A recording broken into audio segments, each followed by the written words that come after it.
It's like a $300,000 car that nobody seems to want.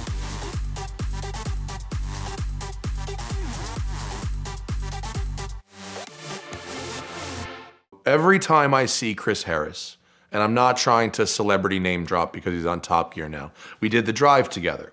We were on the Drive network. Chris Harris had a show called Chris Harris on Cars, and I had a show called Tuned. Whenever I get to see him, it's always a good time. We end up at the pub, usually very drunk. And inevitably, 3 or 4 drinks in, he always makes me tell this story to whoever is around, even if they've heard it before. We talk about Emil Rensing. And Emil Rensing is the person who was an early partner in a company called Next New Networks, which was a YouTube multi-channel network in 2007 and 8. And unlike today's multi-channel networks, it was all in a building. So the channel creators and the management and the ad salespeople would all come in and do these things in this one place. He lured me away from the car wash that I had with Larry. I sold it. And I liked making videos for him. This is the kind of thing that would never happen again. He paid me a salary to make YouTube videos. That doesn't happen, won't happen again ever. Hasn't happened since. But in 2007, that was a possibility, right? He kind of lured me away from the car wash with promises of stock options, health insurance, you know, all the kind of stuff that a Silicon Valley guy would promise talent that they want to bring in. It didn't last. None of the promises that he made me were kept. I ended up about a year later, the company after the crash in 08 sold to Google for very cheap, and I didn't get anything. I wanted to keep making videos, so my cameraman and me, Tom Morningstar, we moved to California.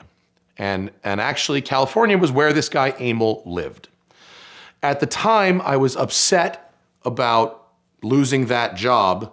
But I was, and I did kind of blame him for it, but he was still throwing me little gigs here and there, and so I kept a friendly relationship, even though I didn't really like him that much. He was in the middle of a divorce. We're now into 2009.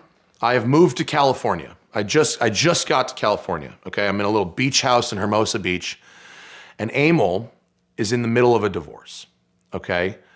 And he's gonna be moving back to New York. All right, I'm leaving LA, I'm going back to New York. All right, I gotta go, but he had a Scuderia, a Ferrari Scuderia, like yours, downstairs. So he had this Ferrari Scuderia, and he goes, I gotta go to New York. There's a truck coming next week for the Scud. Would you go to the office and pick it up, bring it to your house, put it in your garage, drive it around a little bit if you like, and then next week a truck will come for it. Okay, fine. The Scud was new. The idea of driving a hot car back then mattered to me a lot more than it did now. I go get the car, I cruise it a little bit, bring it to my house, I park it. A week goes by, no call, no text. 2 weeks go by, no call, no text. 3 weeks go by, no call, no text. Now I'm annoyed. Now I don't care that there's this new hot Ferrari. I've driven it around a couple times. I don't want to drive it anymore. Now it's just taking up space. So I'm calling Emil. He's not picking up. I'm texting Emil. He's not picking up. Days go by, he doesn't get back to me. This car is just sitting in my garage. It's like a $300,000 car that nobody seems to want. it's just there. No one's coming for it, no one's calling, no one's planning. Eventually, I get tired of this bullshit, and I called his ex-wife. Not out of malice. I called his ex-wife, Carrie. I said, Carrie, look, I'm sorry to bother you. Emil told me to grab the Scud and hang on to it until this truck shows up. Truck hasn't shown up. He's not picking up.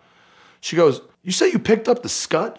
I said, yeah, I picked up the Scud. It's in my house, in my garage. She goes, what color is it? I go, Carrie, what are you talking about? It's black. You know it's black. She goes, he bought 2. And she didn't know about the black one. She knew about the white one that was in Long Island. And guess what she got in the divorce? The black one. and I blew it up because Emil didn't answer his phone or warn me that he was trying to scam this car out of his wife. You ask your friend to stash a car So your wife doesn't find out about it and then you vanish? Leave the car? You don't let me on the plan? Once the wife found out, a truck showed up very quickly to get the car.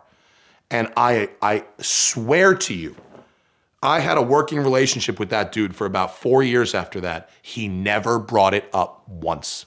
And I never brought it up once. He knew that he f***ed up.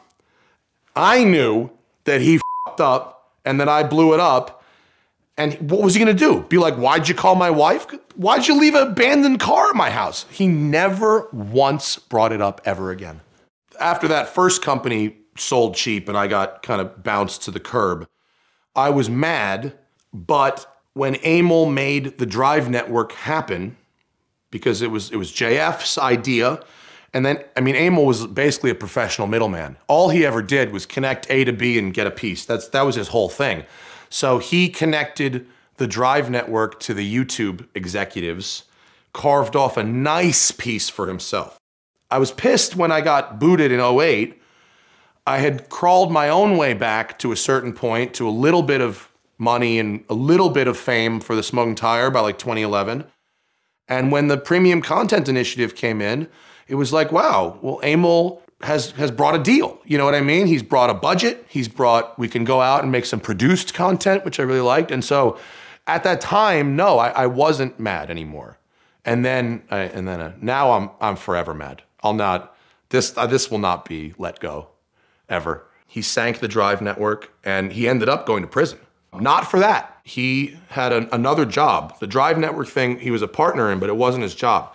He was the head of digital media buying for the Epix movie channel, which was a Viacom property. And his job would be to buy ads on digital media, advertising Epix and movies on Epix. So he created a bunch of fake digital marketing agencies. But in doing so, he used real names of people that he had worked with in the past on the paperwork. He used the Drive network addresses for 2 of the fake companies. So he didn't go to prison for stealing from us. He went to prison when Viacom caught him having stolen $7 million. And he went to prison actually not for the theft. He went to prison because he used real people's names, which made it identity theft. And so it was like 30 counts of identity theft. And he got like 4 years in prison. I think he just got out because this was about 2016, so he would have just got out. Everyone likes to hear some Schadenfreude, happens when, a bad person gets it. You want to hear that. And so every single time I see Chris Harris, it's once a year, 3 or 4 pints in, Matt, come here, Matt, come here. Tell him about the Scuderia. Come on, tell him about the Scuderia. And every time he rolls on the floor laughing every time I tell about the time I blew up his hidden Scuderia he tried to hide from his wife. The Ferrari 430 Scuderia is one of my personal favorite cars. In fact, I think it is the best Ferrari value under 500 grand. But don't just wait for somebody to give you one. Head on over to AutoTempest.com and see what they're selling for near you. Regardless of what your dream car is, AutoTempest.com is the most powerful and the smartest tool for you to use in your search. So check them out at the link in the description below, thank them for their continued support of VINwiki, and use AutoTempest.com to search all the major listing sites with one search. Their motto is all the cars, one search, and they're the best place for me to find my favorite cars.